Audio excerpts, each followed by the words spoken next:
Hi guys, it's Miss Crichton. Yesterday we learned about the two major political parties in the United States, the Democrats and the Republicans. The best way to understand the differences between these two parties is to ask, how do they feel about change? Democrats generally want change, and they feel like America still hasn't reached its full potential yet. When Obama ran for president back in 2008, his campaign slogan was literally hope and change.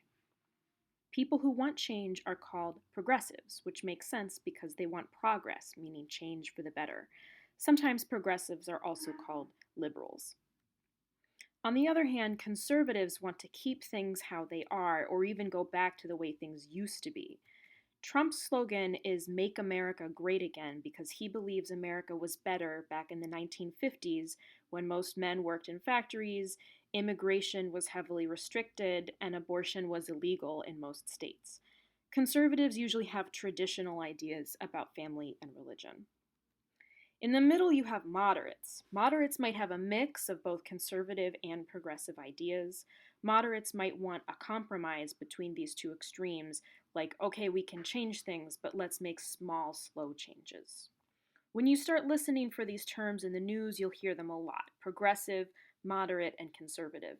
Sometimes people say that progressives are on the left and conservatives are on the right.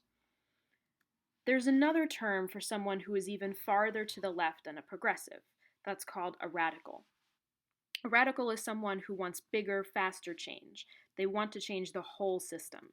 They might be willing to break the rules to achieve this change. For example, Vladimir Lenin and Mao Zedong were definitely radicals because they led violent revolutions to change the economic system from capitalism to communism. But radicals don't have to be violent, though.